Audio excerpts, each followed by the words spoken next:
آج میں آپ کو ایک ایسا واقعہ سنانے لگا ہوں جسے سن کر شاید آپ کی آنکھیں نم ہو جائیں، دل کانپ جائے اور آپ فوراً اپنی ماں کے قدموں میں جا کر بیٹھ جائیں۔ یہ واقعہ ہے ایک ایسے بیٹے کا جو بڑا افسر بن گیا تھا، گاڑی تھی، بنگلہ تھا، نوکر چاکر تھے، لیکن اس کے پاس وقت نہیں تھا۔ وقت نہیں تھا اس بوڑھے باپ کے لیے جو گاؤں کی ایک ٹوٹی ہوئی مسجد کے دروازے پر ہر جمعہ کو بیٹھ کر اپنے بیٹے کا انتظار کرتا تھا۔ باپ کا نام حاجی عبد الرحمان تھا۔ ساری زندگی مزدوری کی پسینہ بہایا، اپنے بیٹے سلیم کو پڑھایا لکھایا۔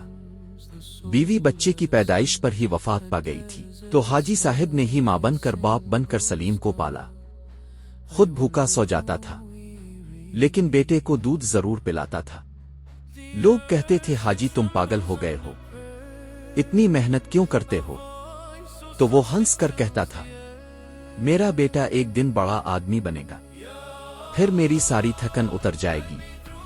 سلیم پڑھ لکھ کر شہر چلا گیا، افسر لگ گیا، شادی ہو گئی، بیوی بچے ہو گئے۔ شروع میں ہر مہینے گاؤں آتا تھا، ابا کے پاؤں دباتا تھا، کہتا تھا ابا اب میرے ساتھ شہر چلو۔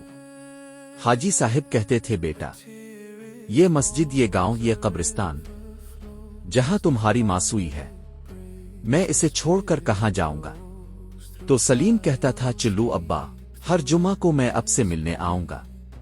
اور پھر جمعہ آنے لگے، حاجی عبد الرحمان فجر کے بعد غسل کرتا، سفید کپڑے پہنتا، تسبیح ہاتھ میں لے کر مسجد کے دروازے کی سیڑھی پر بیٹھ جاتا۔ لوگ نماز پڑھ کر چلے جاتے، پوچھتے حاجی صاحب کس کا انتظار ہے؟ تو وہ کہتا میرے بیٹے کا، بیٹا آئے گا، آج جمعہ ہے نا۔ ایک جمعہ گزرا، بیٹا نہیں آیا، دوسرا گزرا، نہیں آیا، تیسرا، چوتھا، پانچواں، مہینے سالوں میں بدل گئے۔ حاجی صاحب کی کمر جھک گئی، آنکھوں کا نور کم ہو گیا، لیکن ہر جمعہ وہ اسی سیڑھی پر بیٹھا ملتا، سردی ہو، گرمی ہو، بارش ہو، آندھی ہو، حاجی عبد الرحمان کا انتظار ختم نہیں ہوتا تھا۔ گاؤں کے امام مسجد نے کئی بار کہا حاجی صاحب اندر آ جائیں، دھوپ ہے، تو وہ کہتا بیٹا اگر اسی وقت آ گیا اور مجھے یہاں نہ پایا تو سوچے گا ابا مر گیا۔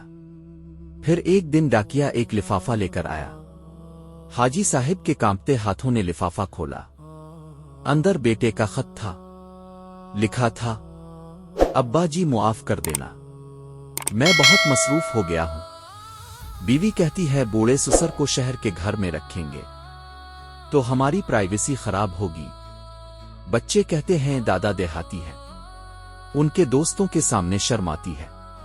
ابا میں آپ کو اولڈ ہوم بھیج رہا ہوں، وہاں آپ جیسے اور بھی بہت سے لوگ ہیں، آپ کا دل لگ جائے گا، ہر مہینے خرچہ بھیج دیا کروں گا، بس مجھ سے ملنے کی امید نہ رکھنا، آپ کا سلیم۔ خط پڑھ کر حاجی عبد الرحمان دھاڑے مار کر رو پڑا۔ اس دن کے بعد اس نے مسجد کی سیڑھی پر بیٹھنا چھوڑ دیا۔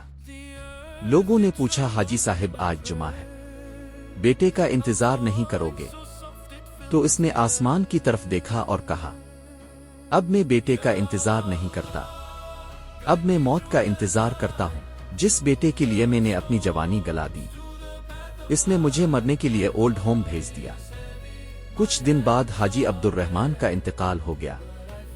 جب اس کی میت کو غسل دیا جا رہا تھا تو اس کے تکیے کے نیچے سے ایک پرچی ملی، اس پر لکھا تھا بیٹا جب میں مروں تو میرا کفن تمہارے پیسے سے نہ لانا، میں نے اپنی مزدوری کے پیسے جوڑ کر اپنا کفن خود خرید لیا ہے، بس مجھے قبر میں اتارتے وقت اتنا کہہ دینا ابا مجھے معاف کر دینا، کیونکہ میں جانتا ہوں قیامت کے دن میرا اللہ مجھ سے پوچھے گا کہ حاجی تو نے اپنے بیٹے کو پیدا کیوں کیا تھا۔